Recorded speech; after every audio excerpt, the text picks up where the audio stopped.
cenário, tá? Ok. Só falta o Bernardo.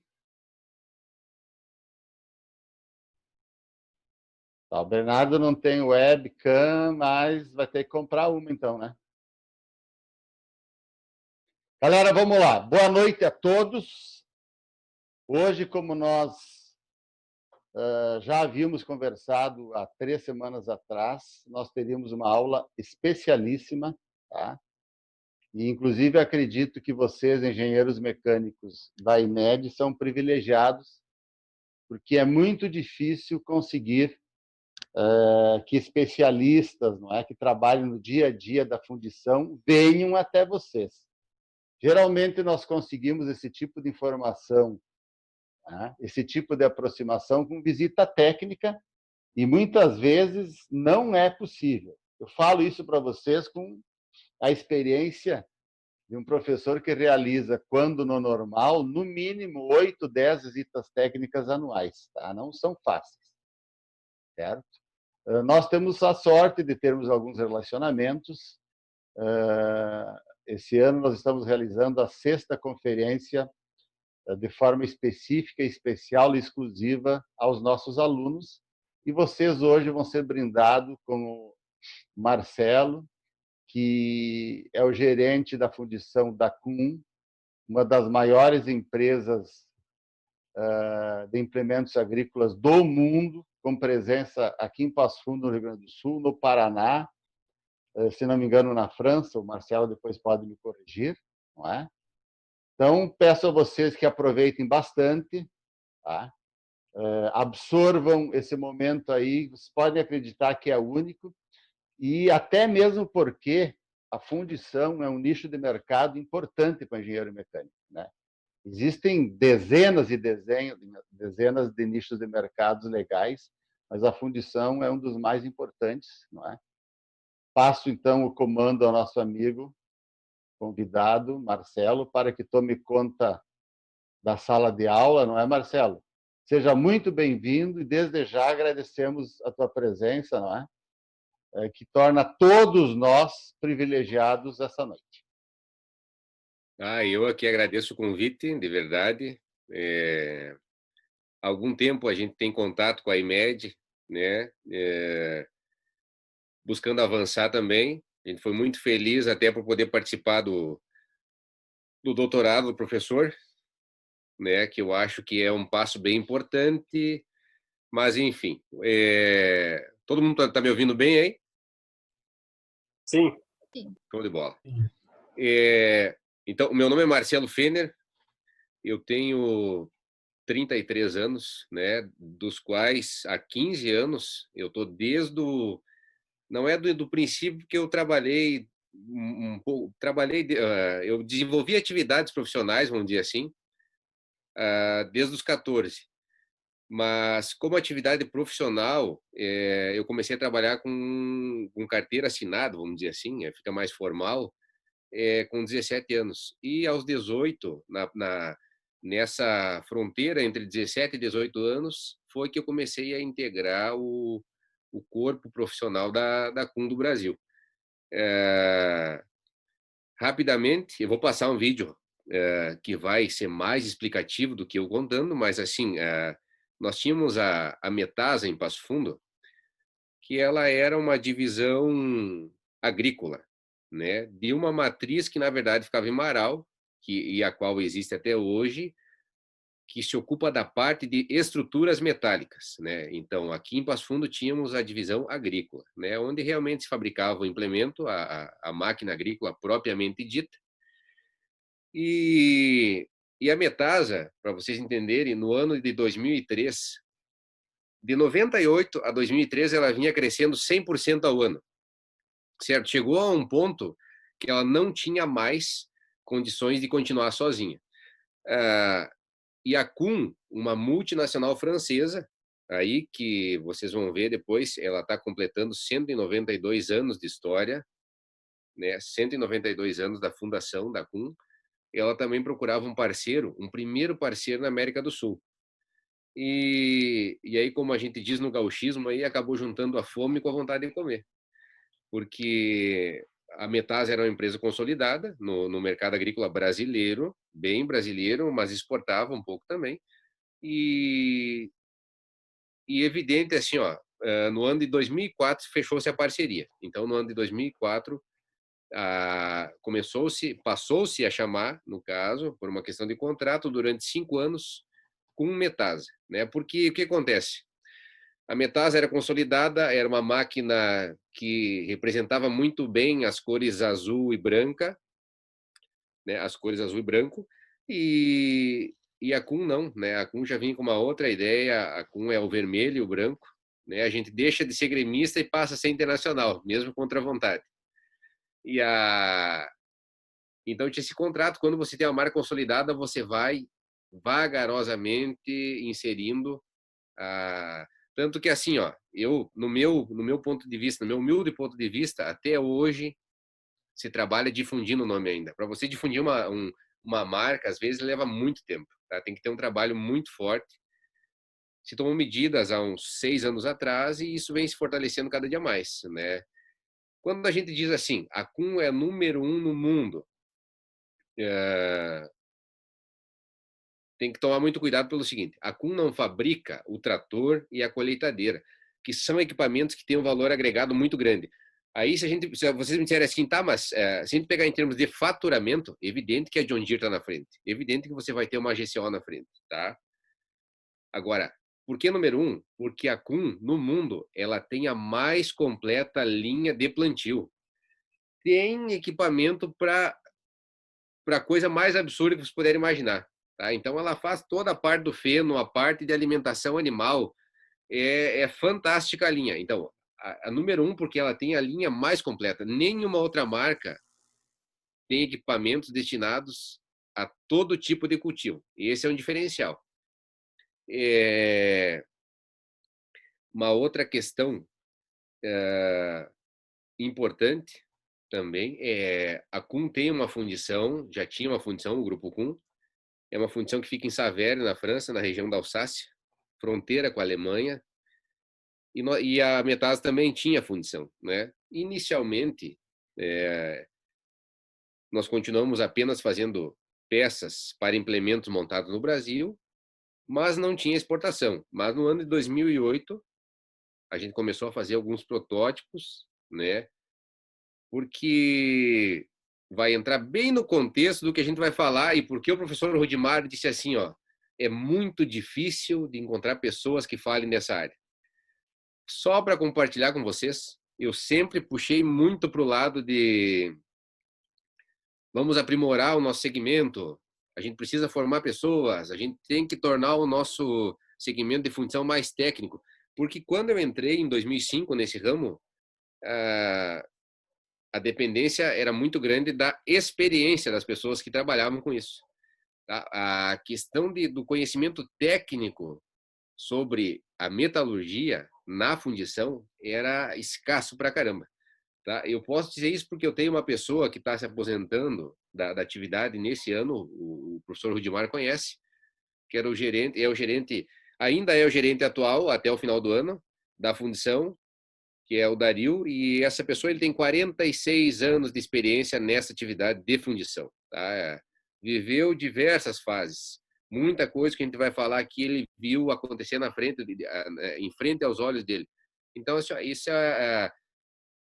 essa foi a dinâmica da fundição até aqui. Experiência passada de geração para geração. Existe um artigo técnico que eu vi em 2014 até, onde existe a ABIFA, Associação Brasileira das Indústrias de Fundição, e um artigo escrito por uma pessoa que tem um doutorado nessa área de metalurgia, ele dizia exatamente isso. O título era Fundição, 60 séculos de empirismo e 5 décadas de ciência. Tá? Porque é bem isso. Se a gente for avaliar, a gente vai acabar avançando na apresentação. Então, vamos fazer o seguinte. Eu vou começar apresentando um pequeno vídeo institucional. Eu vou compartilhar a tela aqui. Para que o vídeo vai acabar falando muito mais do que eu sobre a questão da instituição, né, da Kuhn como uma corporação. Detalhe técnico importante de falar é o seguinte: nessa questão da apresentação de hoje, eu tive muitos problemas técnicos, e eu acabei às 18 horas pegando uma máquina emprestada para evitar qualquer tipo de falha. E o que me aparece quando eu chego para pegar com um amigo meu de longa data? Ele já não estava mais ele já estava com o MacBook. E eu digo, mas meu Deus, eu não tenho familiaridade nenhuma com isso aí. Mas vamos tentar. E a gente está aí. Então, se porventura alguma falha acontecer, mas não tenha nada que a gente não possa dominar. Eu vou Com passar um certeza, videozinho para Marcelo. vocês. Vamos lá. Eu vou passar um videozinho para vocês aí e a gente vai conversando.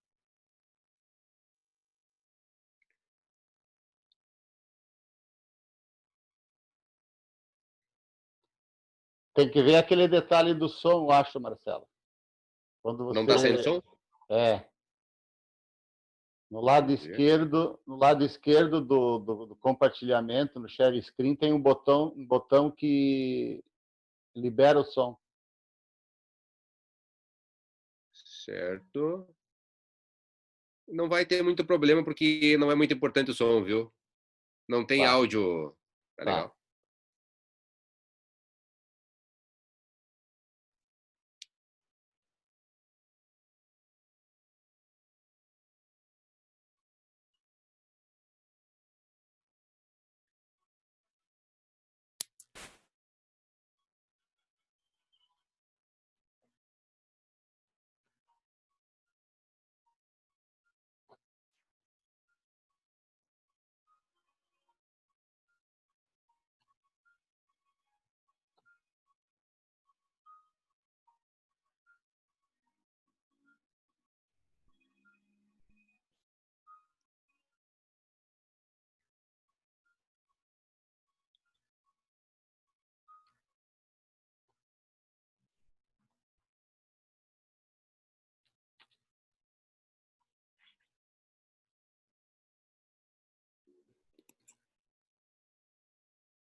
Muito bem.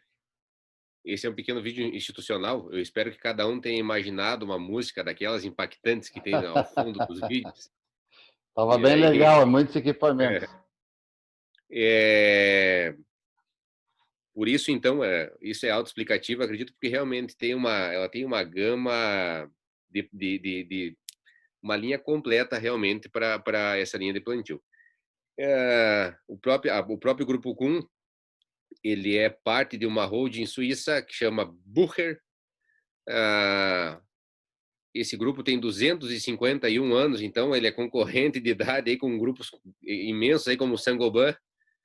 Ela está na Bolsa da Suíça, então, como a gente tem a filosofia aqui, né? Precisa se dar bons motivos para que o acionista encontre boas razões para continuar investindo aqui, né? E até aqui a gente vem aí com 16 anos de parceria, onde se assumiu a Kuhn e realmente a gente pode dizer assim que ela foi uma aquisição sólida, né? Hoje realmente é um negócio sólido aqui em Passo Fundo, exporta para todo mundo. E no tocante àquilo que a gente vai falar hoje, que é realmente sobre a fundição em específico, e aí retomando a questão do professor Rudimar, é justamente por aquilo que eu dizia, né? Se viveu muito tempo da experiência, mas assim, ó, a gente vai falar de algo que, no meu entendimento, é algo sagrado, porque, de certa forma, está intimamente ligado ao próprio avanço da civilização, né, até aqui. Nós somos uma sociedade construída em cima dos metais. Pode ter isso como um norte, tá? Isso é uma verdade, assim, são verdades que a gente não tem, elas não estão escritas em algum lugar, mas a história ela nos prova, né? Eu vou abrir uma apresentação aqui e a gente vai começar a conversar um pouquinho sobre isso.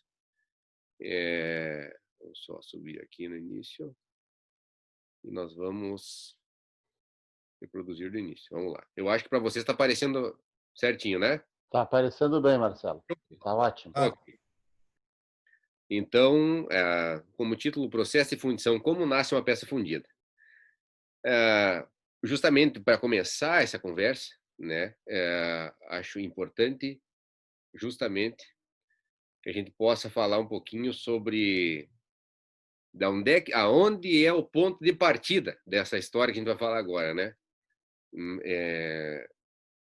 Uma coisa que eu sempre tentei levar na minha carreira profissional é a gente desmistificar a magia, né? E justamente a gente vai falar de uma coisa que começa numa época onde vamos nos colocar nós no lugar de uma civilização há 6 ou 7 mil anos atrás, tá? Se dava certo alguma coisa, deu certo. Por quê? Eu não sei, mas deu certo. Se deu errado, a gente também não sabia por quê, né? Então, quando aquele título do artigo que eu disse que me marca muito, que diz assim 60 séculos de empirismo, isso é muito representativo, né? Porque realmente foi em cima da tentativa, do erro, do acaso, foi que se chegou, né, no desenvolvimento desta arte. Eu tenho uma pequena linha do tempo aqui para a gente se situar, né? Que diz ali que de 2 milhões de anos até 12 mil anos atrás se vivia a vida nômade, né? A caça, a pesca, a coleta, não se tinha nem a escrita, né? Aí depois a gente passa o período neolítico, a idade da pedra polida. A gente vai lembrando devagarinho daquelas aulas de história, né? A revolução agrícola e urbana. Ali em 5 mil anos tem um marco, um ponto importante que é o seguinte: é o primeiro momento onde o homem diz assim, diz não, né? Por uma questão de necessidade, começa a se agrupar e criar as pequenas vilas, né? Pequenos agrupamentos de pessoas, ali em 5 mil anos. Tá? Aí depois acaba sendo uma cadeia, né? A partir do momento que a necessidade de buscar a caça, a pesca, a comida, já não é mais uma coisa que é só para mim, a gente já está em grupo. Naturalmente, essas questões de cultivo, de agricultura começam a aparecer. Há 5 mil anos, hoje acredita-se, isso já foi, como a gente diz, né? A história ela está sempre mudando, né? Porque a gente está fazendo novas descobertas e, na verdade, é o passado que ele está sempre em transformação. A gente começa a descobrir e descobrir. Então, há 5.000 anos, começa-se a atividade com metais, propriamente dita, né? Mas, de início, assim, o que acontece? O primeiro metal aí trabalhado pelo homem é o cobre, tá? Mas o cobre inicialmente não fundindo, não se tinha essa questão da fundição inicialmente, tá?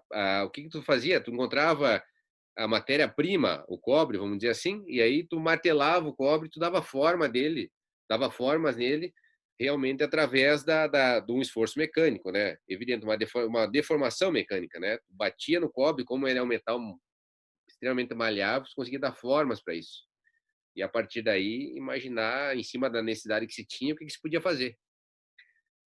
Um pouco depois, aí assim, tudo partindo da arte da observação. O cobre é assim, assado, mas daqui a pouco o cobre já não é mais suficiente. Eu preciso de outras propriedades. O homem começa a ver assim, eu preciso que isso seja mais resistente. Um pouquinho antes disso, até então se fazia tudo de pedra. Imagina, né? Que situação. Então, aí tu dá um passinho e começa a trabalhar com o cobre. Isso já te dá um ganho. Porque nós vamos chegar no seguinte: essa região que a gente conhece hoje como Istambul, aí, Turquia, borda do mar Mediterrâneo, ou já ouviram falar muito nas aulas de história, provavelmente, do Estreito de Bósforo. Pode-se dizer que a humanidade deve a sua evolução a esses povos que habitaram essa região aí, tá? Porque se a gente pegar assim, ó, nessa época aí, assírios, que a gente conhece mais tradicional, assim, persas, esses povos se alternavam no poder, de certa forma, tá? O que acontece? O Rudimar, como é que é o nome do rapaz que estava tomando mate ali? Alessandro. Alessandro. O Alessandro. Rudimar, vamos dizer que o Rudimar e o Alessandro, a gente começava a se alternar no poder, né? Mas o que fazia o Rudimar e o Alessandro, a gente se alternar no poder? A questão realmente é essa. Na época, quem tinha o domínio dos metais levava vantagem no quê? Nas guerras. Porque eu tomava o domínio de certa região, eu tomava do Rudimar, do professor Rudimar, através da luta. Na luta a gente tinha armas, né? Quem tinha melhores armas tinha vantagem.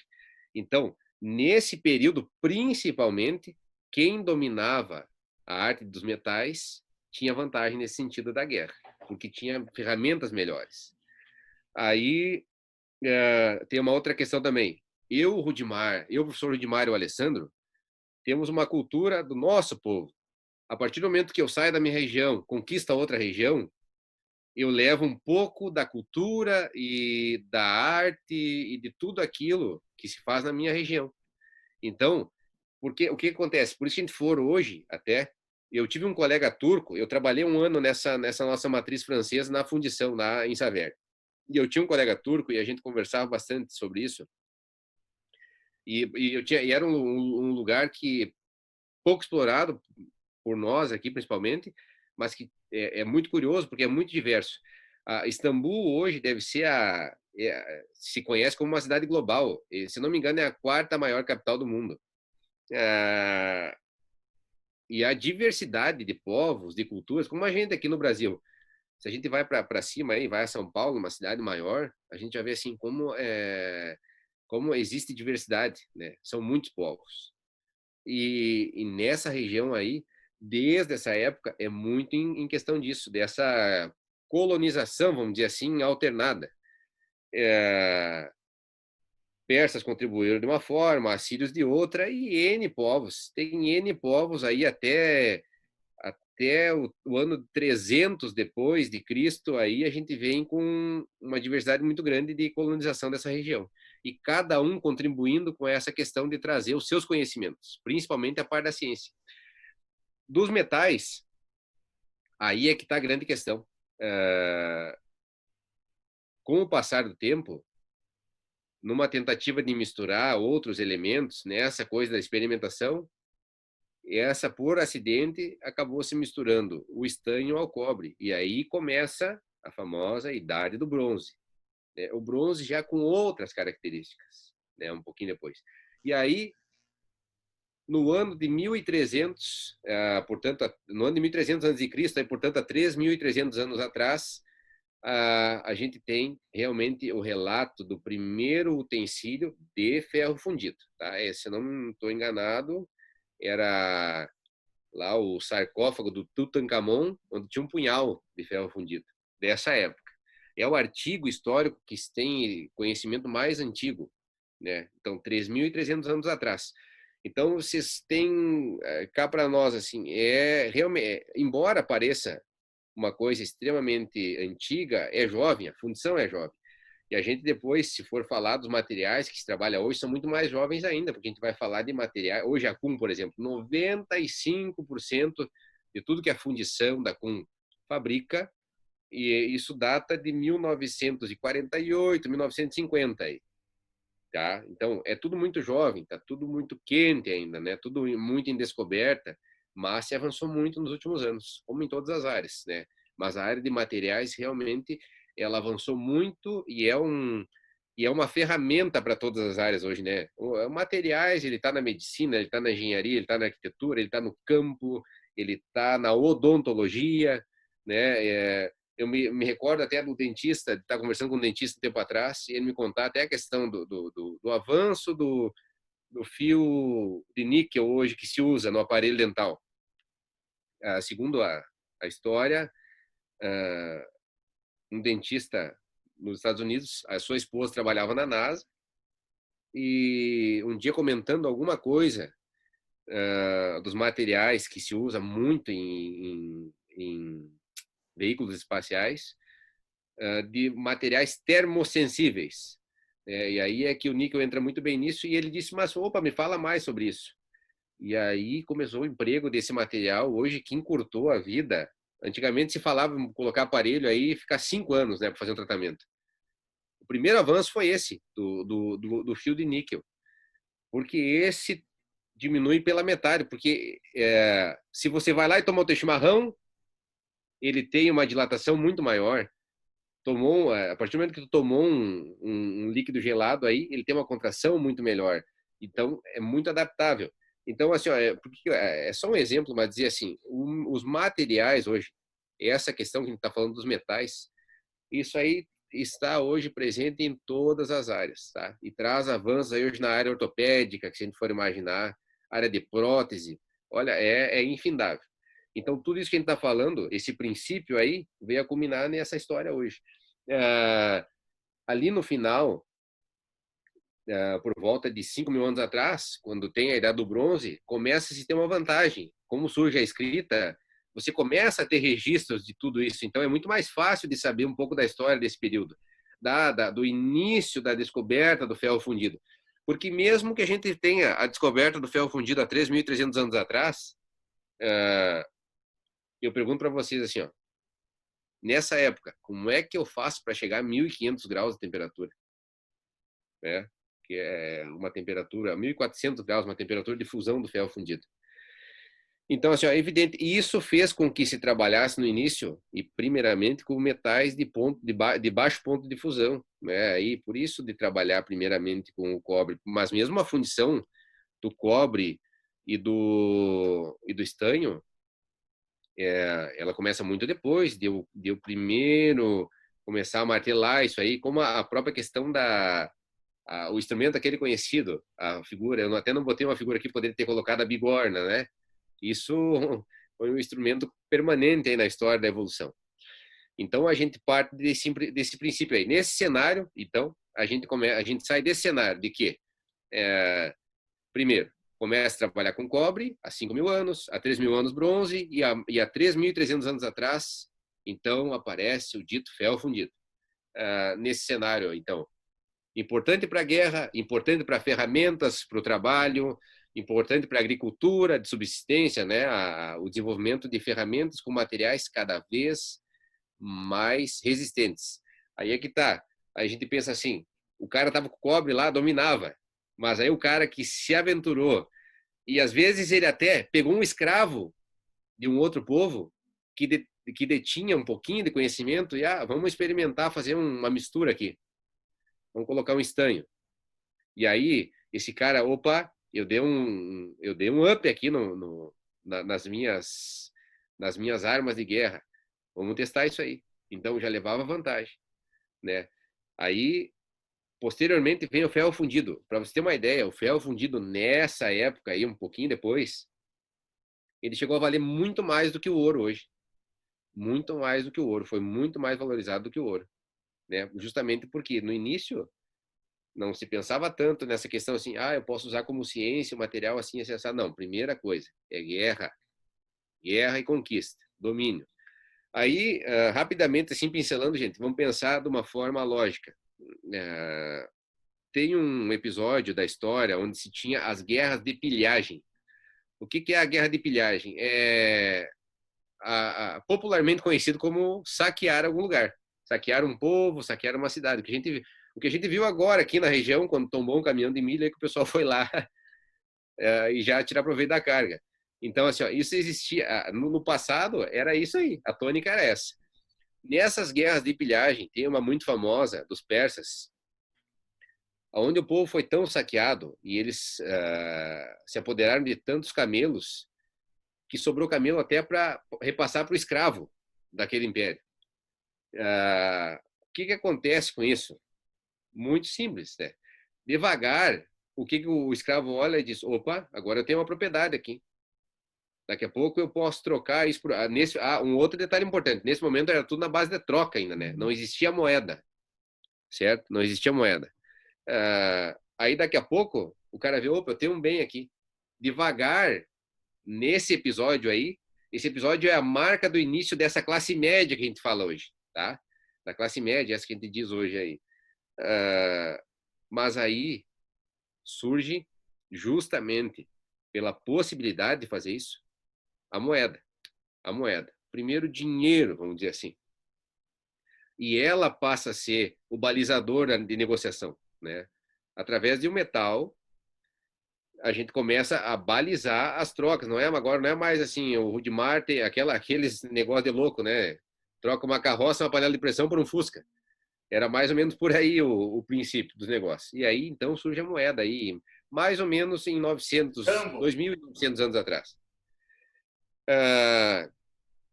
A moeda, ainda assim, ela fica na mão de poucos. Mas o que acontece, gente? Com isso aí, tendo a moeda, a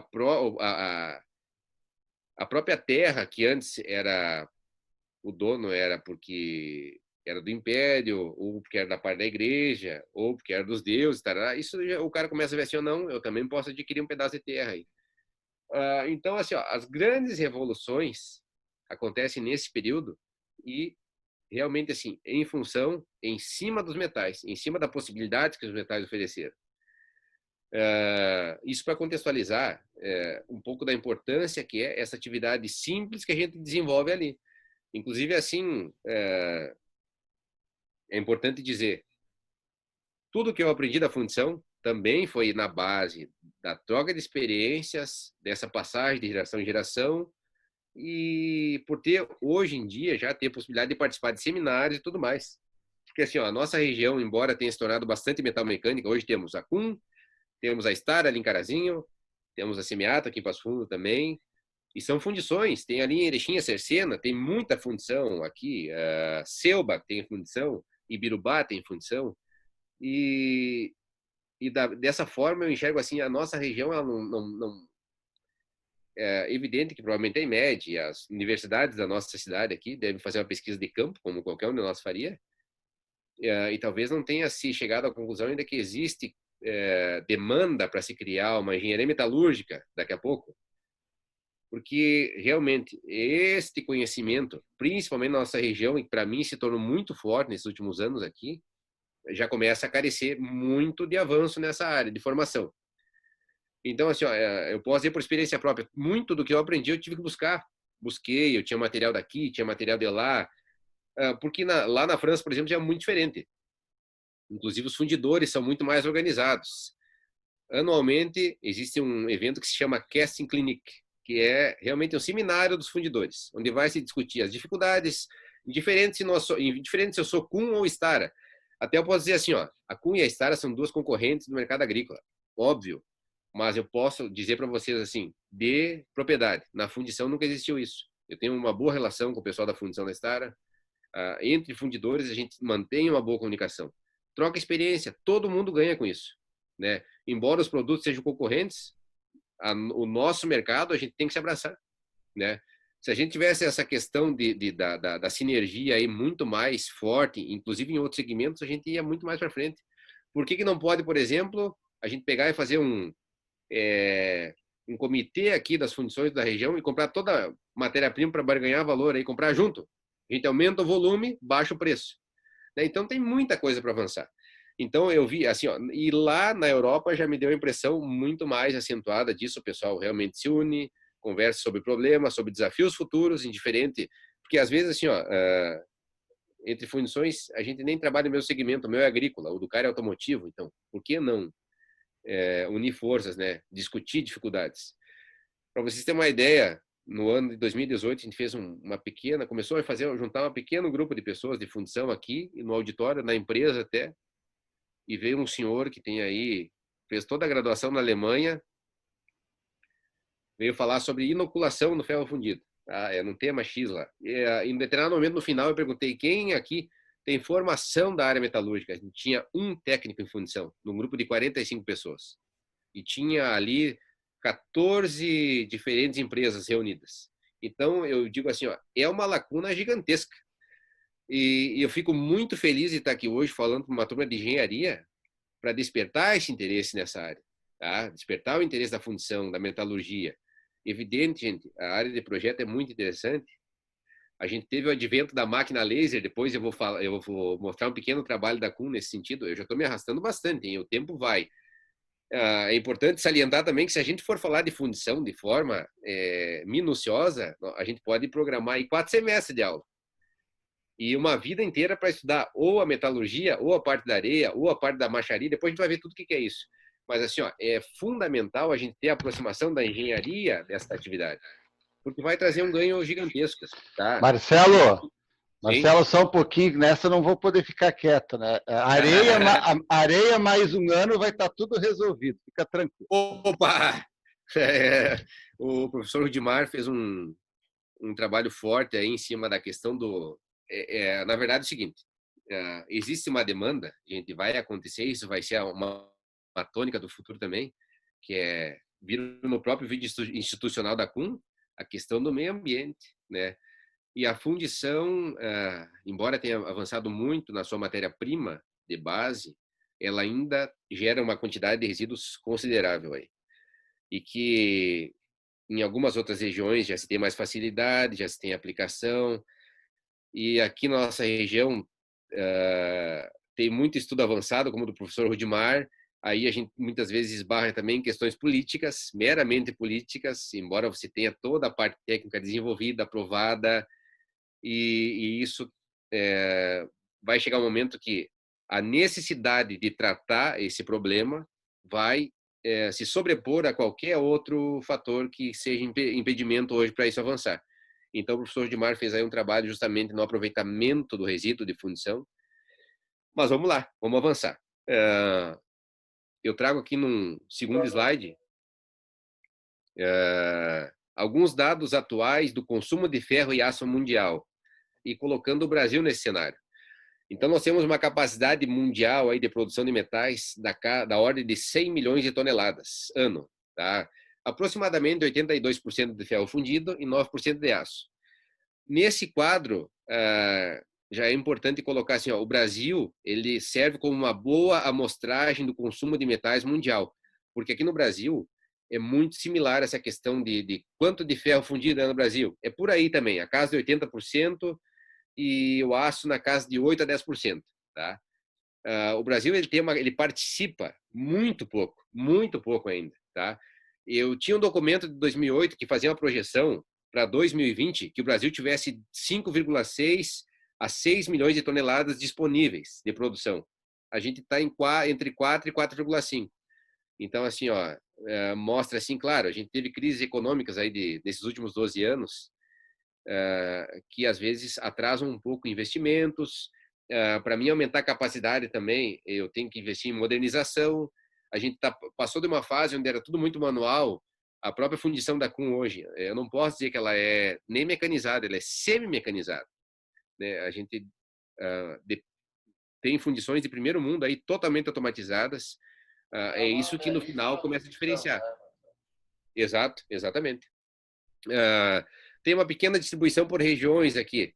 São Paulo participa com 36%, nós, Paraná e Santa Catarina, que a gente representa 32% de todo o ferro produzido no Brasil. Minas Gerais, 25% e 7% dividido em outras regiões. Olha só, aqui embaixo vem a mostrar exatamente tudo que eu estava dizendo até agora. Aí vocês vão dizer assim, aí tá, por que não tem segredo? Em torno de 60 mil empregos gera fundição no Brasil. 21% não tem o primeiro grau completo, né? 32% primeiro grau completo, 31% segundo grau completo, curso técnico 9%, curso superior 5%, não está aí pós-graduados 1%. Então, assim, ó, hoje tem um grupo de WhatsApp aí de fundidores de todo o Brasil que participa com 200 e poucos fundidores aí, e a tônica é essa, gente. A tônica é essa. É baixa a formação da nossa atividade, realmente, tá? A gente pode estar galgando avanços aí, mas ainda carece muito de conhecimento técnico, tá? E assim, ó, por que eu digo que a nossa região carece? Porque eu já tive muito amigo que foi lá fazer estágio na fundição, tá? Eu já integrei muitos engenheiros que foram fazer estágio na engenharia da Kuhn, mas a gente me parece uma visão assim que a gente é voltado para a área de projeto, tá? Para outras áreas. E a área do setor primário, essa de produção, não é... Eu sei, assim, a gente for olhar uma fundição, talvez o pessoal não ache atrativo. Agora, depois que começa a conhecer a parte técnica, parte de laboratório, parte de fusão, e começa a interar com o assunto, eu posso dizer por experiência o seguinte, eu tenho uma pessoa, uma química, irmã de uma colega nossa, que já era química também formada, e que era responsável do meio ambiente. No ano de 2014, ela veio fazer um estágio na Kuhn, e veio na fundição.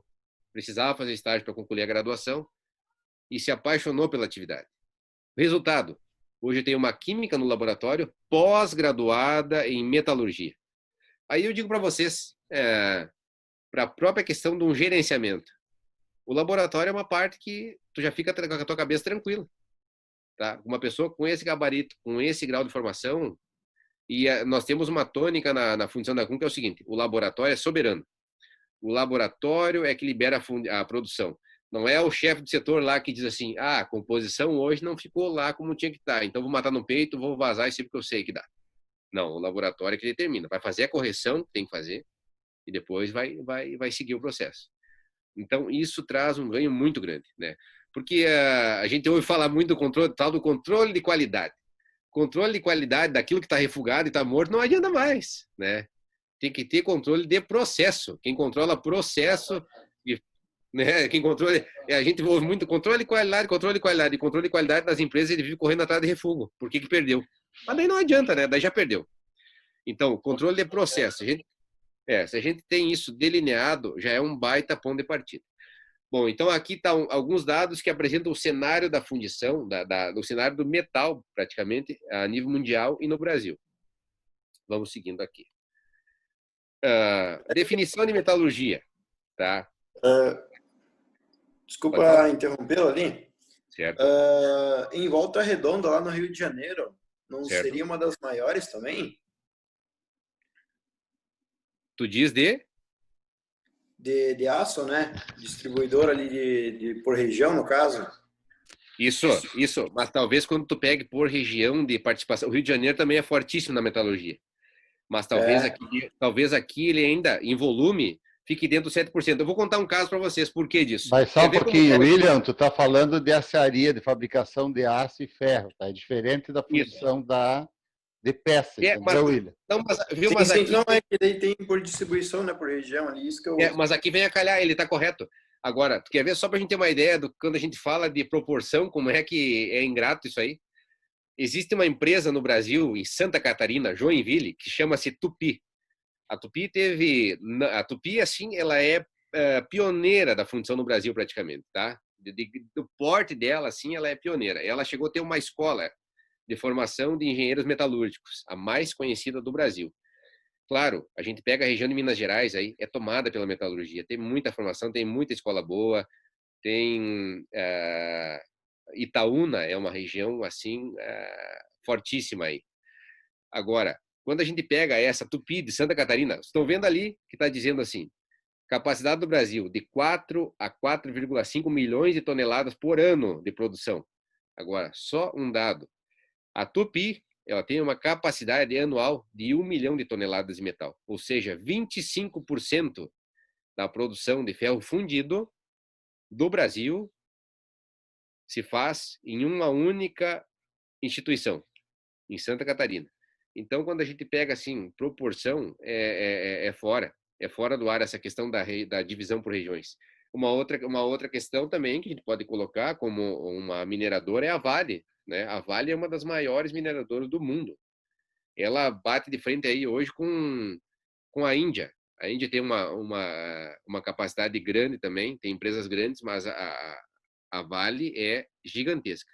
Essa por mais que ela tenha passado pelo processo de privatização, tem toda aquela história política no passado, a Vale sempre se manteve no topo do mundo na questão da mineração.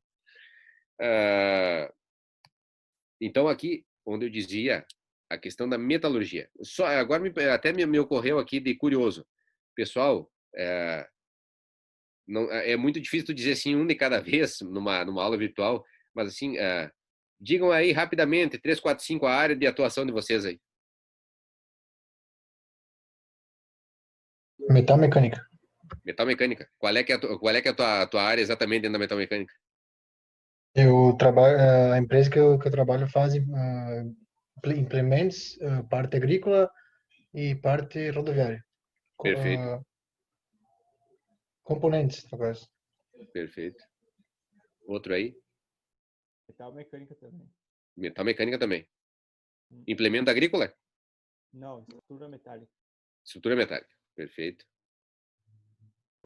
O meu também é na parte metal mecânica, mesmo que o Bernardo. Perfeito. Muito bem. Então, veja só. Veja como vocês, a própria turma, ó, isso é estatístico, né? Como a turma está inserida nessa área aí.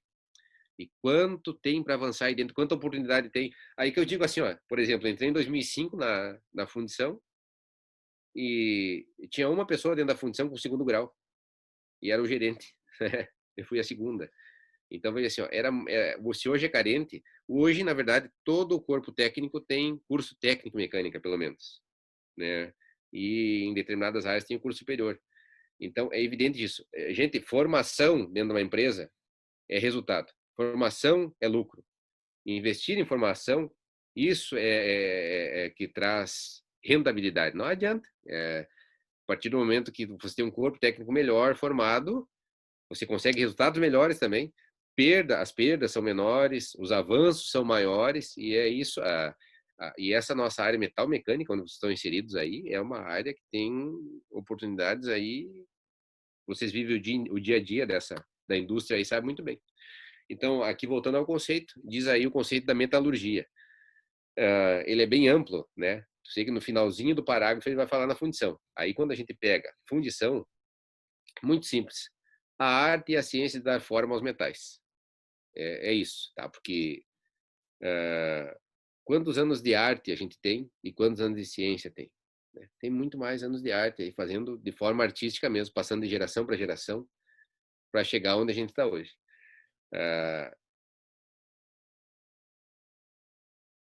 Aí, passou. Antes do ferro fundido ainda.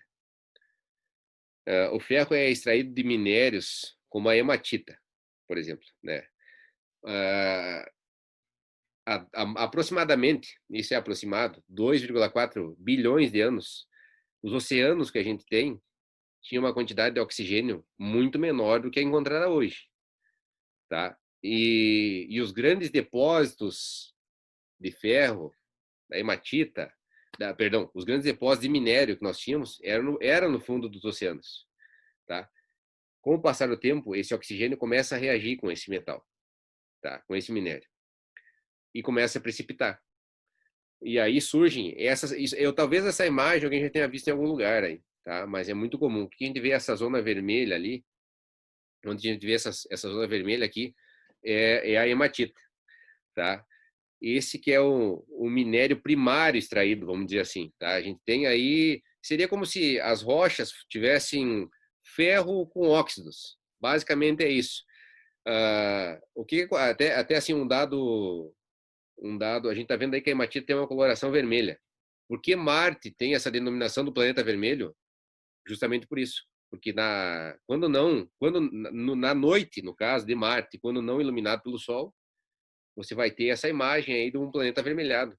Porque a crosta se descobriu, acho que a NASA descobriu isso em 2004 aí, foi depois dos anos 2000, que eu lembro que deu meu Deus.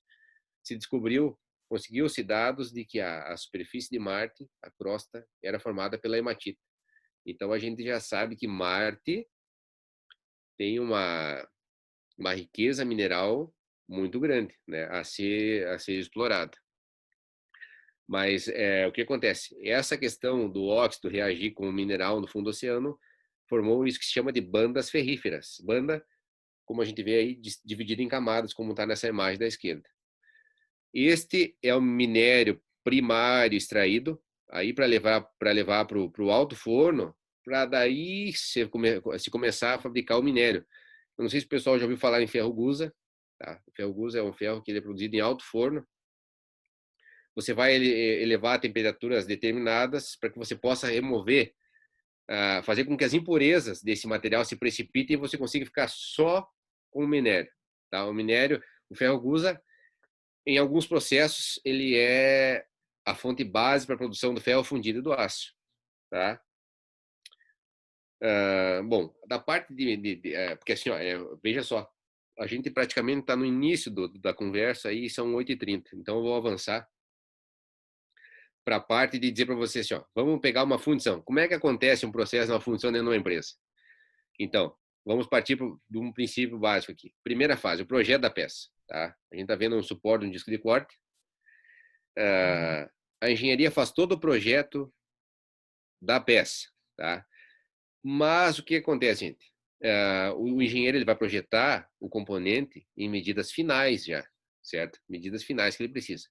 Porém, a gente tem uma coisa que chama coeficiente de contração, tá? Aqui no ferro fundido gira em torno de 1%, o coeficiente linear, ele gira em torno de 1% e no aço ele é maior ainda, fica em torno de 2%, então é o dobro no aço, tá? Por quê? Porque a gente vai partir para o projeto, fase 2, o projeto da ferramenta de moldagem.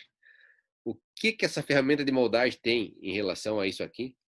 Ela tem justamente colocado um grau de contração em cima dela, tá? Então significa que o projetista na fundição ele vai jogar aí em torno de 1% em cima das medidas. Hoje um software faz isso com muita facilidade, né?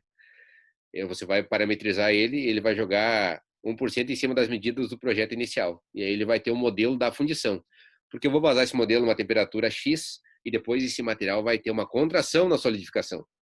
Então, o que significa que se eu estou fundindo uma peça lá, o engenheiro projetou com 1000 milímetros de comprimento, e aí eu faço um modelo exatamente fidedigno a esse projeto, talvez eu tenha de 900, vamos pegar aí, de 990 a 995 milímetros da peça final, vai me faltar material. Tá? Hoje não acontece devido aos avanços, mas aconteceu muito no passado. O que a gente está vendo aí é um projeto feito para fazer uma usinagem em alumínio para esse material.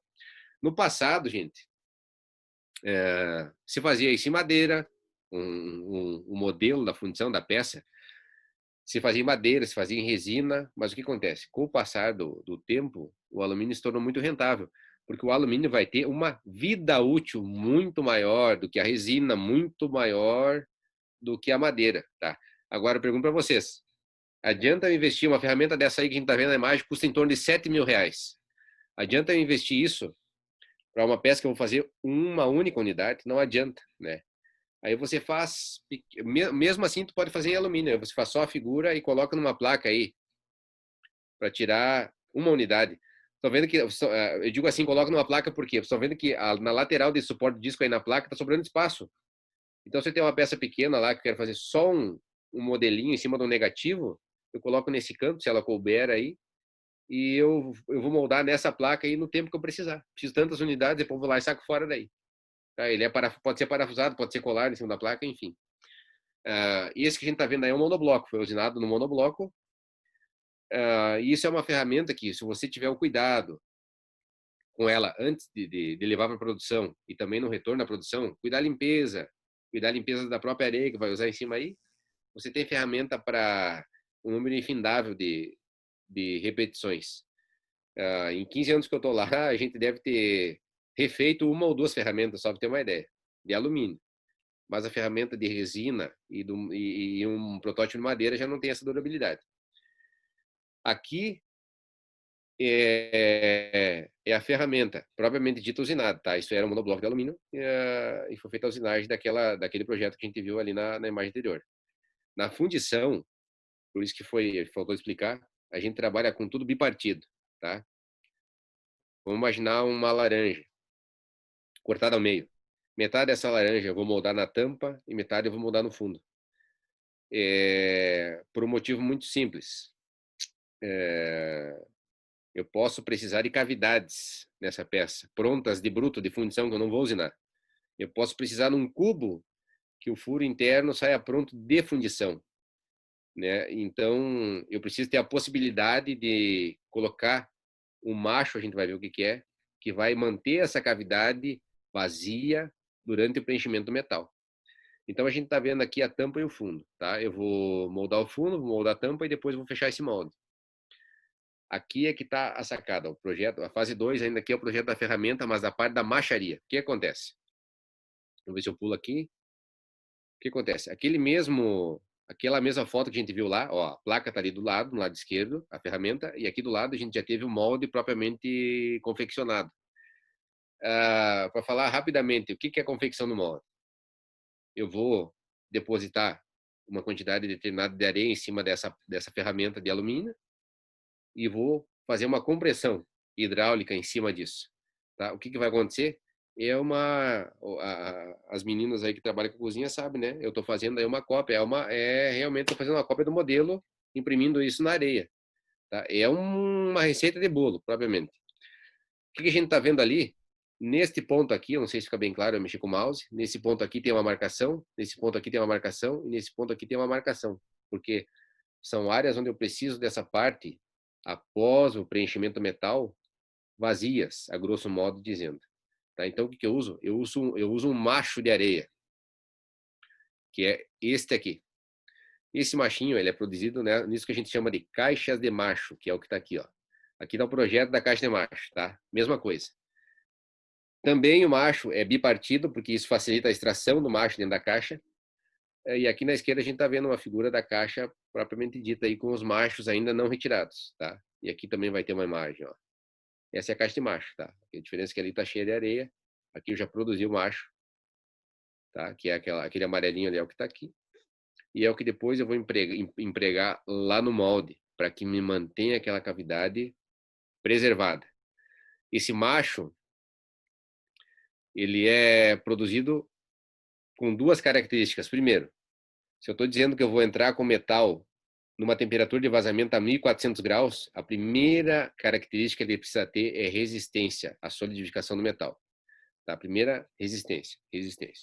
A segunda é colapsibilidade, ou seja, durante a solidificação do ferro, após a primeira solidificação, é necessário que esse macho entre em colapso, se dissolva, para me manter a cavidade preservada. Né? Eu tenho que desmanchar isso, senão como é que você vai tirar isso dentro da peça depois? Tá?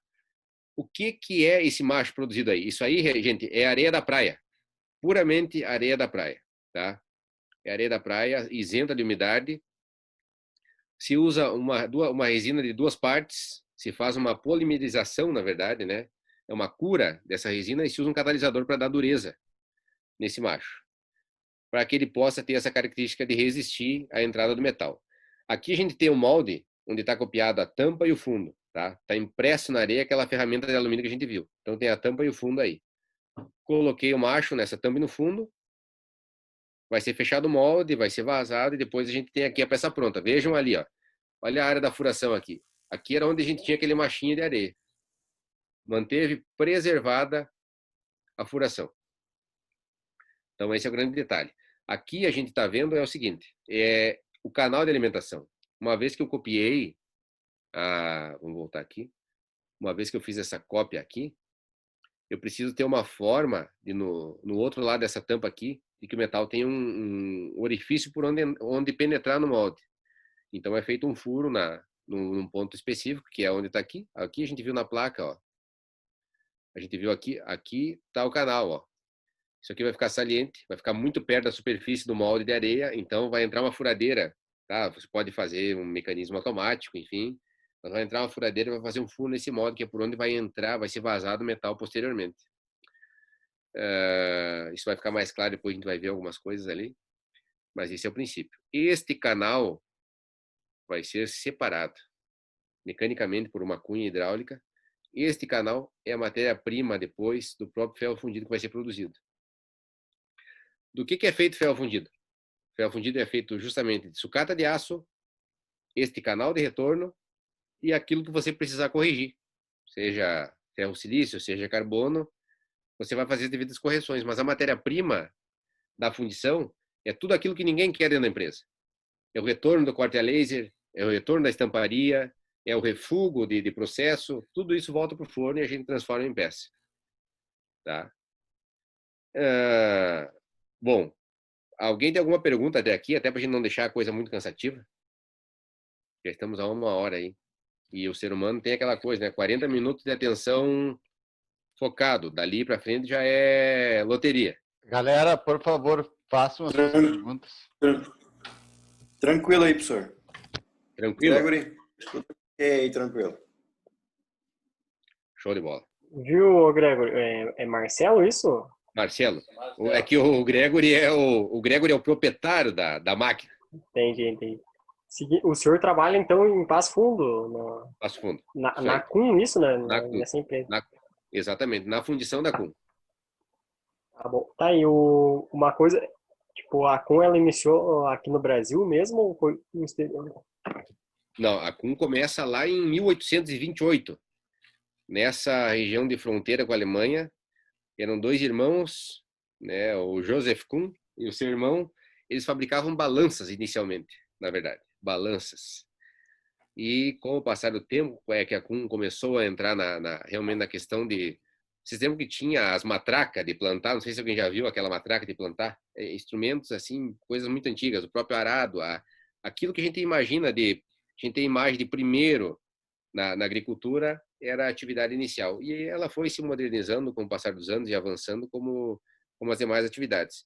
Em 2004 é que a Kuhn vem achar a Metasa aqui em Passo Fundo e faz a aquisição dessa unidade aqui. E começa a ter uma participação na América do Sul aí, que até então não era real, né? Não existia. Tá bom, show de bola. Se tu quer investir na Kuhn, é só na Suíça? Perdão? E tipo, se tu querer comprar a ação da Kuhn, é só pela empresa suíça que controla? E a Kuhn, ela tá na Bolsa Suíça, as ações da Kuhn, na verdade, juntamente com essa holding que chama Bucher. Tá? Então, essa holding, o que ela faz? Ela tem 6 segmentos, né? Tem a Kuhn, que é a divisão agrícola, que representa mais ou menos hoje 37% do grupo. Tem uma divisão de máquinas para a prefeitura, que realmente é isso, máquinas para a prefeitura. Porque tudo isso que vocês imaginarem, dessa jardinagem de canteiro, jardinagem de praça, lá eles têm um equipamento, uma máquina para cada coisa. Tem uma divisão agrícola, uma divisão hidráulica, que produz componentes hidráulicos, onde aí você já tira uma sinergia.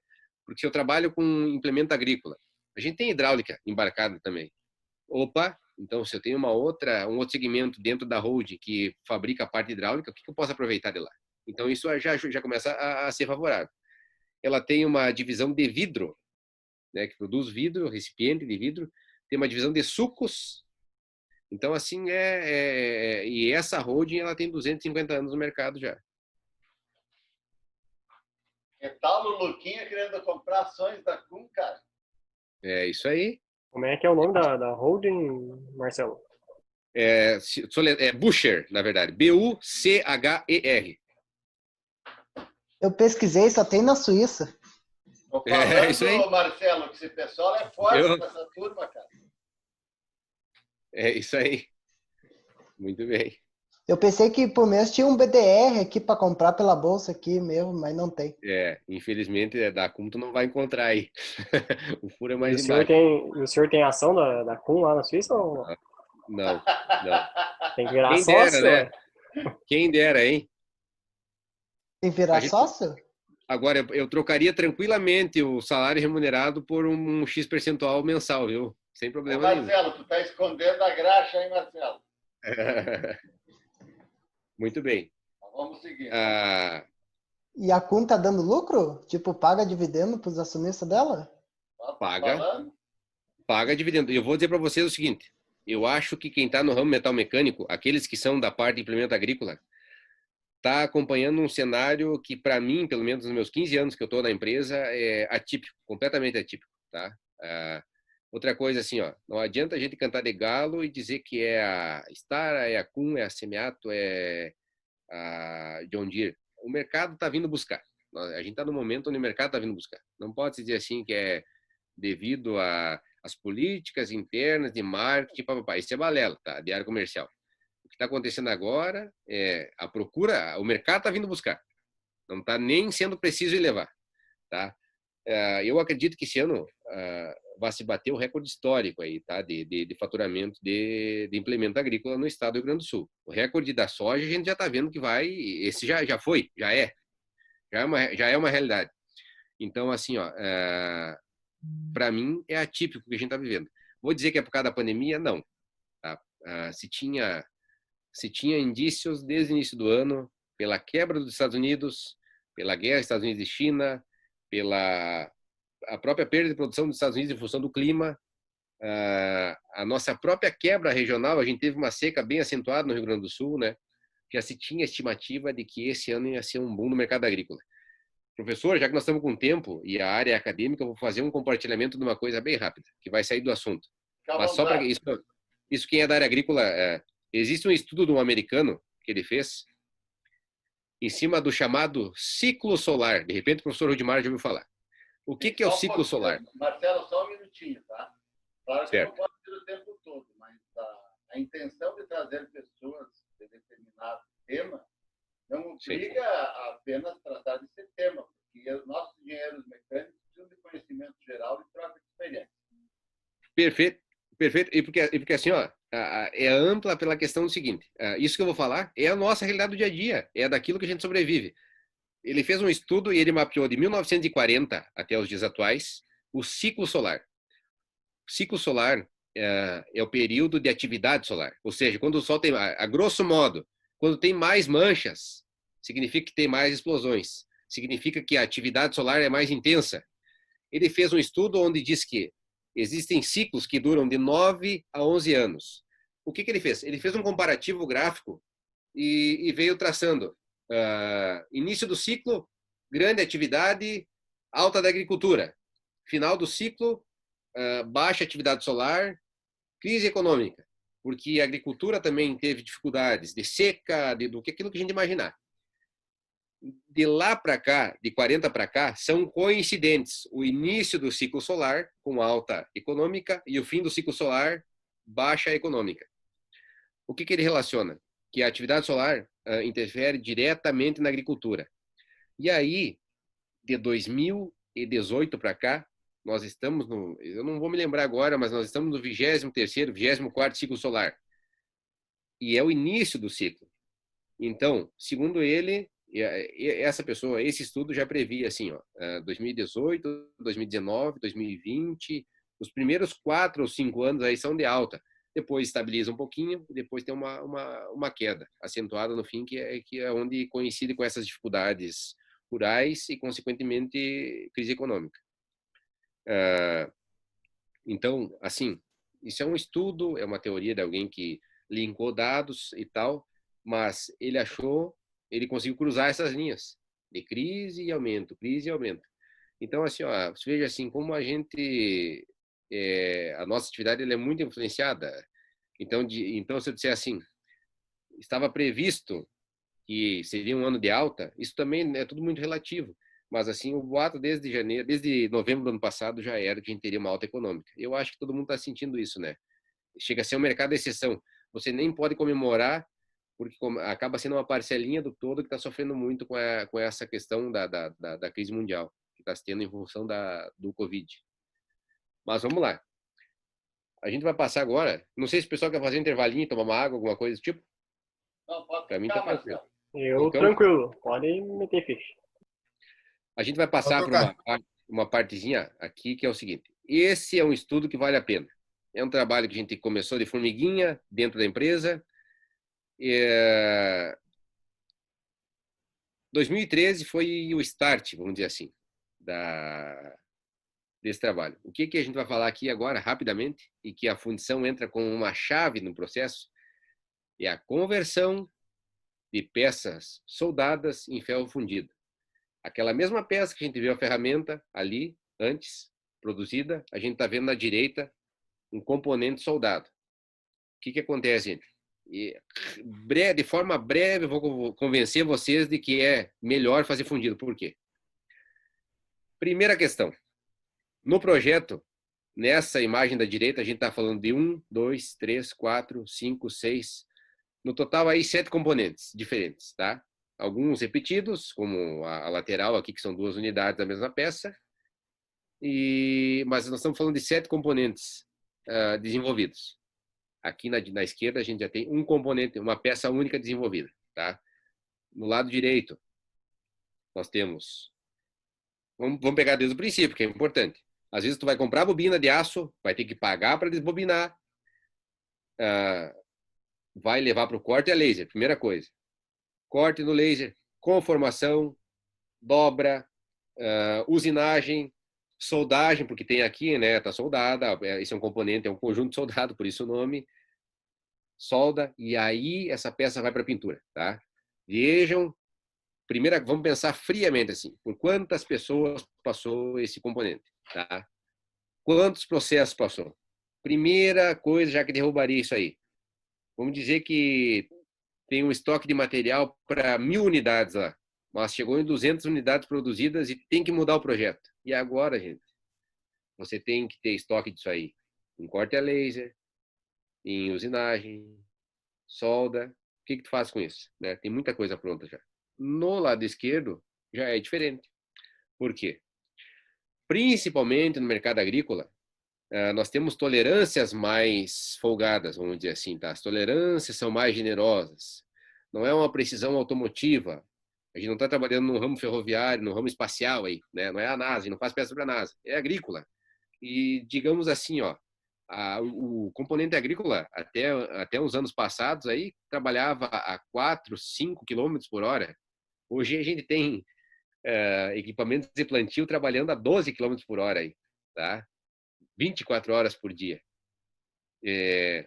Talvez um componente muito rígido não seja tão interessante já. Talvez alguma folga seja necessária. Maleabilidade de trabalho, adaptação com o terreno, né? Então, veja assim, no lado esquerdo, nós temos uma peça que sai da fundição e vai diretamente para a pintura, sem passar por nenhum outro processo, tá?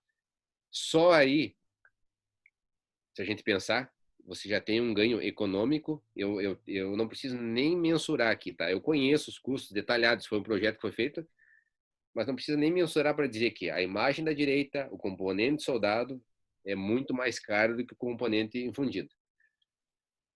Numa coisa mais macro, então, quanto mais eu tiver do lado esquerdo no meu implemento agrícola, melhor é minha margem, melhor minha competitividade, tá? Vamos avançar aqui para ver. Aqui é um outro exemplo, para vocês entenderem agora a mágica e a importância desse setor que eu disse que chama macharia, tá? Que faz lá a peça de areia que faz as cavidades, preserva as cavidades. Aqui tem um projeto de um suporte limitador também, tá? E aqui nós temos a peça em ferro fundido na esquerda e o componente soldado na direita. O componente soldado aí nós estamos falando de 1, 2, 3, 4 peças também. Na esquerda nós temos um único item de fundição que vai direto para a pintura também. Olhem na lateral aqui, essa chapa aí, o que tem aí de laser, usinagem, solda. Então tem muito trabalho empregado em cima. Como é que se faz essa mágica aqui? Vejam só, aqui está o segredo da fundição. Ó. A gente tem esse setor de macharia através do macho na fundição. Eu consigo tirar toda essa furação pronta no bruto. Tá? Muito próximo já nas medidas finais, não muito próximo. Nessa questão, sim, na medida final. Tá? Com uma tolerância de fundido, obviamente. A fundição tem essa tolerância. Então aqui a gente está vendo o macho que possibilita. Uma curiosidade sobre esse macho aí. Esse macho, inicialmente, ele foi feito assim, dessa forma que está aí. Maciço. Determinado dia, a gente olhando, diz, opa, por que a gente não divide isso ao meio aí, não tira oco o centro para diminuir o peso? Olha só, e aí, como se ele fosse um macho maciço. A gente fez isso. Aliviou a parte interna do macho. Esse macho aqui pesava 10 kg, 750 gramas. Esse macho aqui, as duas metades junto, não excedem os 4,5 quilos. Ou seja, diminui mais do que 50% do peso. Tá? O que representa isso, gente? Essa é uma peça que tem uma demanda mensal aí da casa de 1.500 componentes, tá? 1.500 peças. Agora a gente transforma isso aí no volume de areia que é usado para fazer esse macho, no volume de resina que se usa, no volume de descarte que se gera, e diz assim, cortei todo esse volume para 30%. Isso é um ganho absurdo, tá? Em termos de custo. Isso é um ganho incomparável. E é uma coisa que não é muito corriqueira de se fazer, mas para nós foi como uma ferramenta aí. Então, a macharia dentro da fundição, essa questão de tirar, principalmente a parte de furação, a usinagem é um processo caro, isso é uma ferramenta imensa hoje dentro do nosso processo. Aqui do lado vai ter aqui do lado a gente está vendo assim 3 componentes na esquerda que eram inicialmente de aço e hoje são produzidos em ferro fundido. Aqui do lado tem só um comparativo. Em aço, maior custo e menor velocidade de produção. Porque a fundição, gente, é um molde hoje a cada 40 segundos. Tá? Significa aí que a gente faz 90 moldes hora. 90 moldes, vezes o peso do teu molde, isso aí né, a velocidade da fundição em 60 minutos, porque assim, ó, pensemos nós nesse próprio suporte do disco que está aqui. Pensemos nisso, soldado, usinado, cortado no laser, para depois ir para a pintura. O tempo que tem empregado aqui. Tá?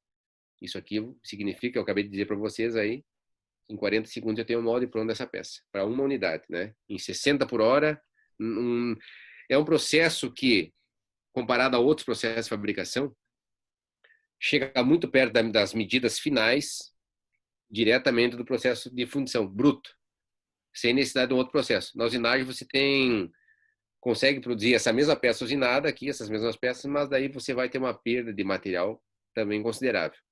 Um outro dado, gente, né? Empresas agrícolas não deve variar tanto porque o nosso componente, o corte do aço no laser, ele já tem em si, na melhor programação de máquina laser, de corte a laser aí, uma perda de 25%, que é a minha matéria-prima que vai lá na fundição. É importante para nós, mas eu preferia muito mais comprar sucata de aço que custa aí, hoje está custando mais caro, em torno de R$ 1,50 o quilo, do que pegar um resto de uma chapa que muitas vezes custou R$ 2,50 a R$ 3,00 o quilo. Tá? Hoje está muito mais caro já, porque o aço também está ficando escasso no mercado. Então, preferia que nós tivéssemos muito mais compra de sucata do que fazer o aproveitamento desse material nobre. Mas é avanço, né? Então, assim, ó, realmente a fundição, ela é uma ferramenta dentro dos processos de fabricação hoje para qualquer setor. Chego a ousar dizer que um fabricante de implemento agrícola não é competitivo sem ter a sua fundição cativa, sem ter a sua própria fundição. Porque se você vai para o mercado comprar esse fundido, o valor vai mais do que duplicar em relação ao custo de fabricação. Tá? Vamos dizer assim, se eu fabrico a R$ 5 de custo, eu vou comprar no mínimo a 12 no mercado aí fora. Tá? Aí surge uma pandemia, onde as próprias matérias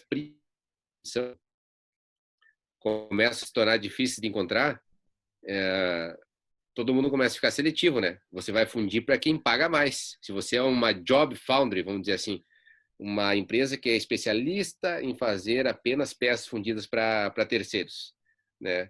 Então, nem comprar peças fundidas num momento de alta demanda não é tão simples.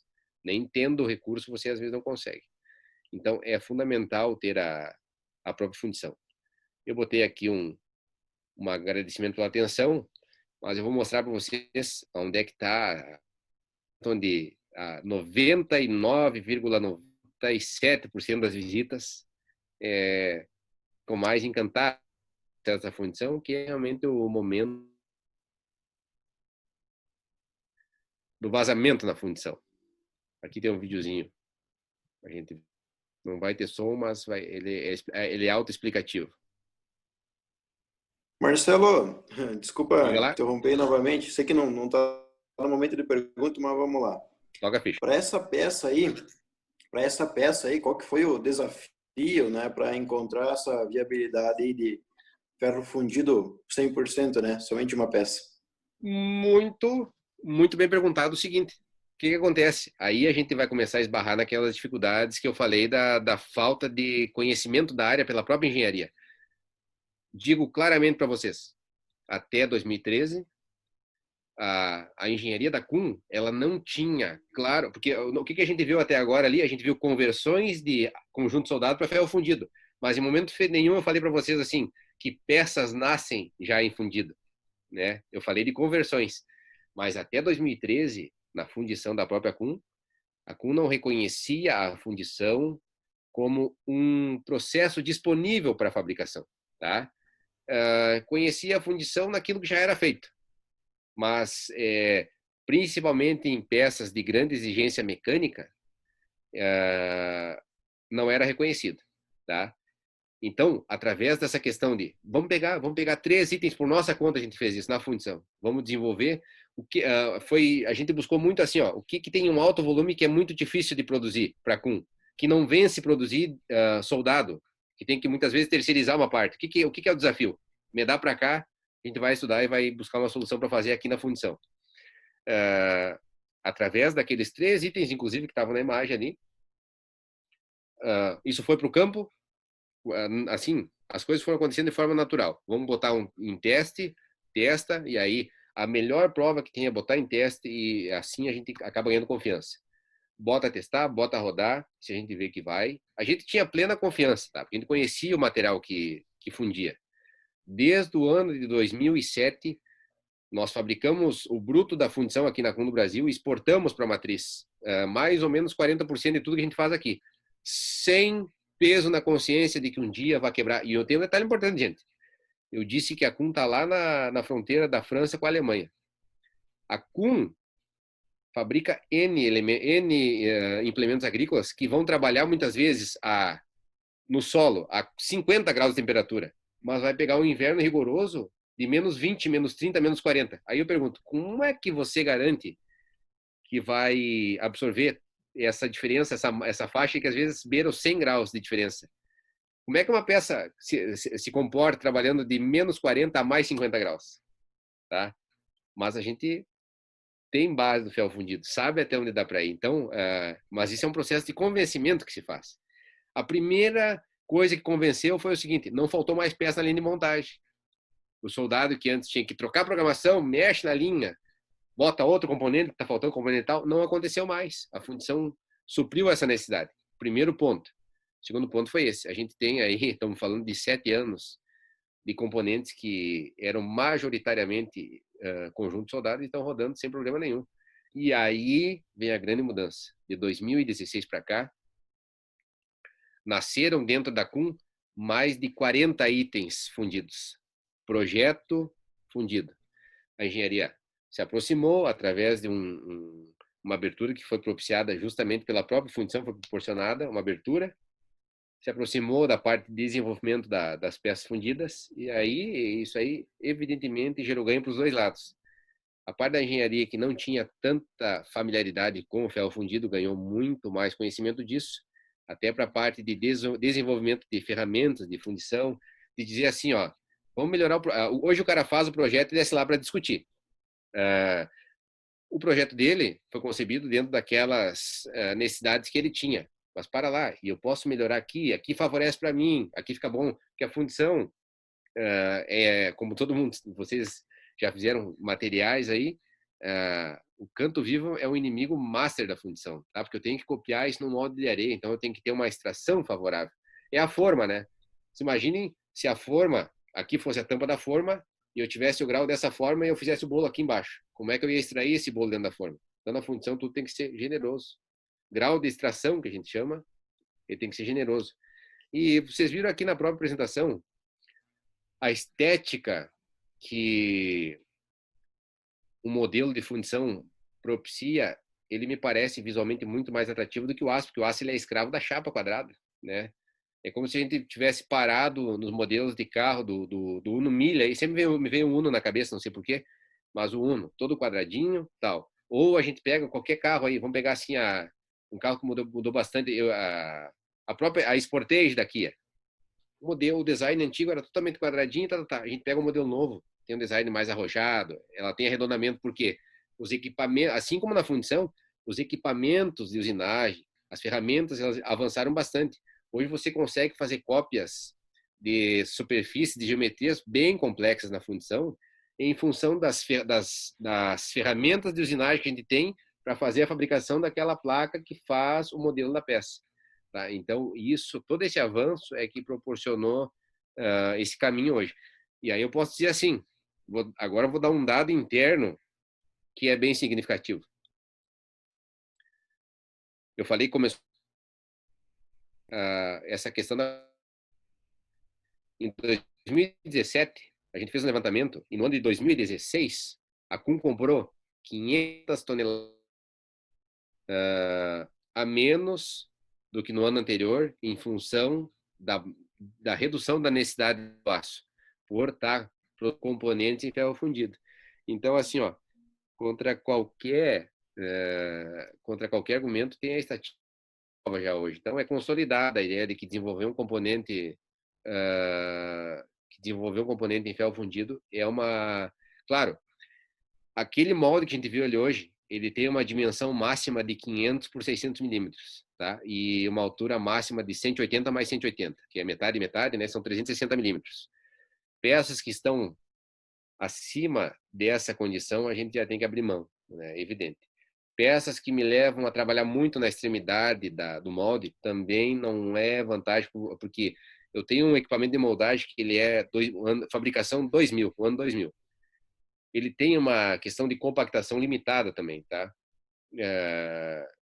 E evidente que as borrachas, elas ficam 25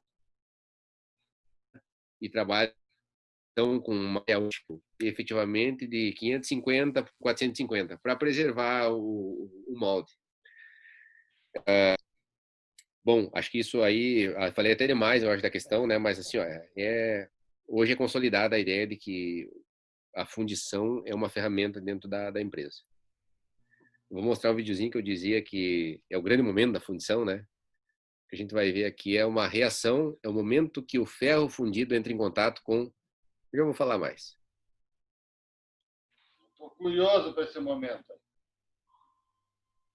Estava esperando. Esse é o espetáculo, ó.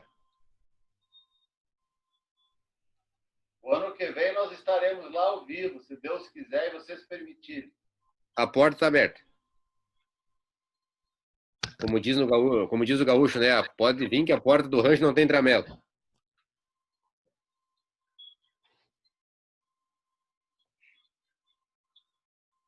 Aproveitar, vou deixar até um currículo lá. Tá aberto?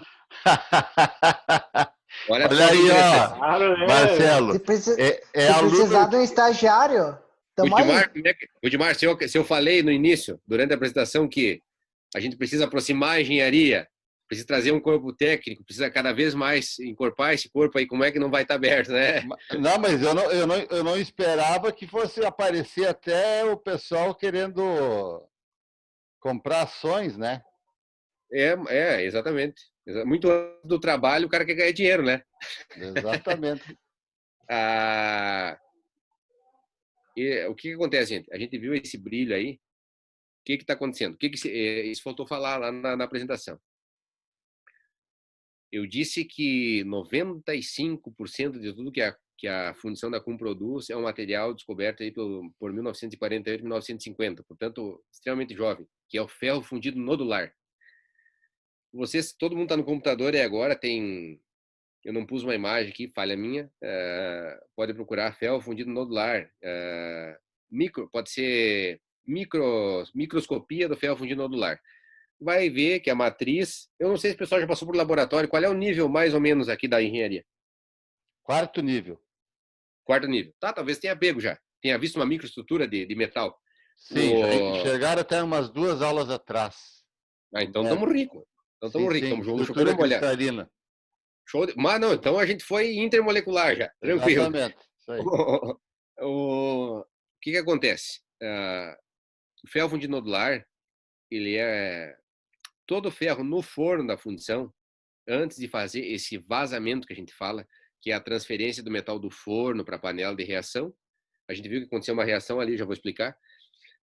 Ele é cinzento. Ele tem uma ele tem uma matriz de ferro cinzento que apresenta, talvez vocês tenham visto lá, uma estrutura, a grafita, o carbono dele se apresenta em forma de grafita, em forma de, tá?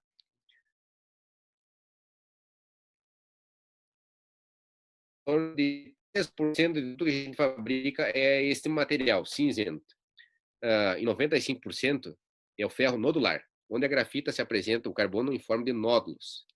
E justamente o que acontece no momento dessa reação maravilhosa que a gente vê aí, isso que a gente pode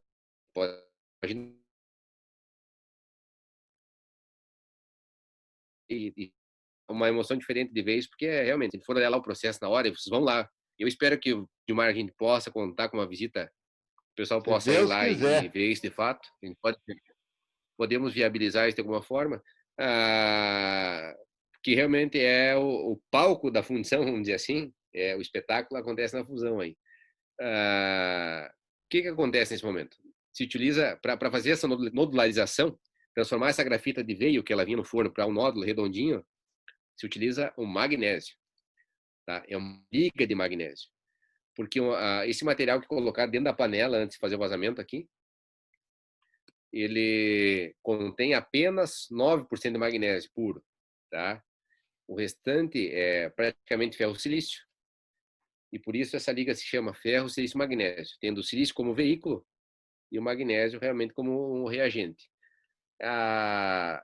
Por que esse brilho maravilhoso aí da imagem? O que acontece é o seguinte, o magnésio ele tem uma temperatura aí de ebulição da casa de 1090 graus, tá? E o ferro fundido que está sendo vazado aí, ele está caindo em cima aí a 1500 graus. Muito simples. Como ele quer vaporizar, a pressão interna é tão grande que ele começa a passar, a grosso modo dizendo, pelo meio dos poros do ferro fundido. E aí vai fazendo esse tratamento.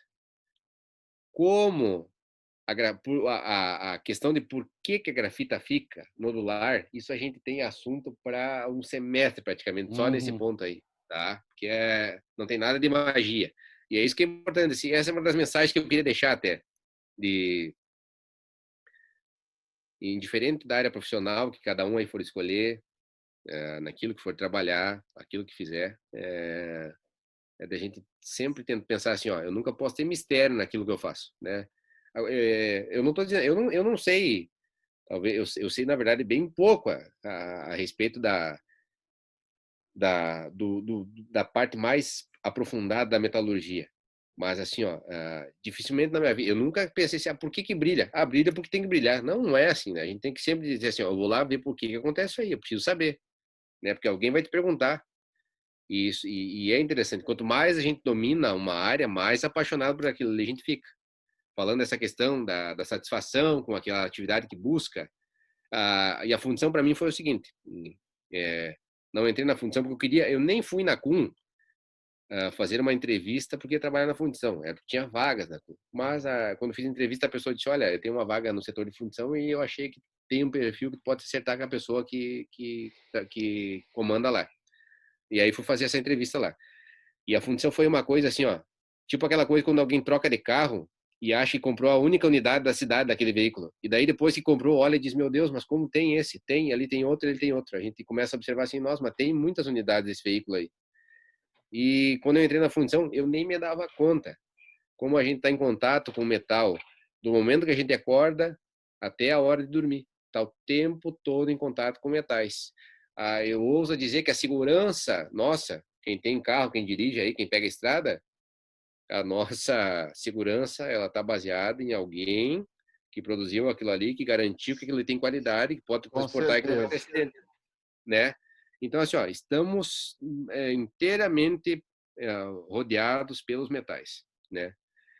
E para mim, foi esse caso, assim, digo, opa, ali eu fui me dar conta, assim, meu Deus, existe tudo isso, né?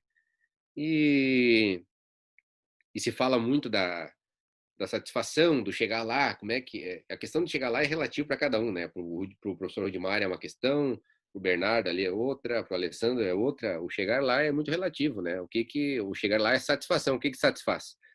Mas eu duvido que em alguma área a gente vá se satisfazer sem ter conhecimento, sem ter domínio daquilo ali, tá? Porque ter domínio dá prazer. Até essa questão, assim, de criar momentos, eu sou apaixonado por falar. Eu não tenho tantas oportunidades de falar sobre a atividade, mas eu sou apaixonado por esse assunto, sabe? E eu fui vendo isso acontecer com as pessoas mais novas que foram chegando. Essa própria caso que eu contei para vocês da colega química, sim, foi. Ela ficou 6 meses trabalhando. Isso foi tempo suficiente para ela decidir, eu quero voltar a trabalhar aqui. E eu quero seguir uma carreira aqui. E entrou e começou uma pós, que nem, eu disse assim, né, não tem isso aqui. Começou uma pós à distância. O que a gente está fazendo hoje, ela fez há 2 anos atrás. Se interessou. E hoje o nível de conversa dessa pessoa é algo assim que realiza até a gente, tá? Então, assim, ó, fica assim como eu gostaria que mais gente tivesse essa inclinação para a metalurgia, que viesse a somar, né? Eu sei que tem muitas áreas dentro da engenharia que são atrativas, evidente, a engenharia é um leque imenso de oportunidades aí. Temos química, física, matemática, química, matemática. Temos ação do meio presente o dia todo, se é inverno influencia, se é verão influencia. Outra coisa interessante que a gente tem uma máxima na fundição: fazer exatamente o que eu fiz hoje, amanhã, não significa que eu vou ter os meus resultados, não significa que vai dar tudo certo. Mas o que acontece? Me garante que o mínimo que eu sair do caminho, a chance de errar é menor, tá? Porque são muitas variáveis. Teve uma pessoa, um americano também, que fez um estudo, um alemão que fez um estudo, só na parte da areia a gente tem mais de 1000 variáveis. Então, assim, ó, para dar errado tem um monte de coisa, mas eu posso garantir assim, se a gente conseguir controlar 5 ou 6 coisas, a gente é capaz de medir temperatura, de medir composição, de verificar o material como ele está, de medir a umidade da areia, de medir a mistura da areia, de medir a resistência da areia, de medir a capacidade que os gases têm de passar por esse molde, porque assim, ó, pensemos, é muita coisa. Pensemos nós, antes de eu encher o molde com metal, o que tem lá dentro? Todo mundo vai dizer nada? Não, mas tem. Tem. Por menor que seja, tem ar, certo? Por menor que seja, tem ar, ou seja, tem gases presentes lá dentro. Agora, a partir do momento que o metal começa a entrar nesse molde e encher essa cavidade, o gás tem que ter para onde correr. Então, se a areia não tiver uma característica que se chama permeabilidade,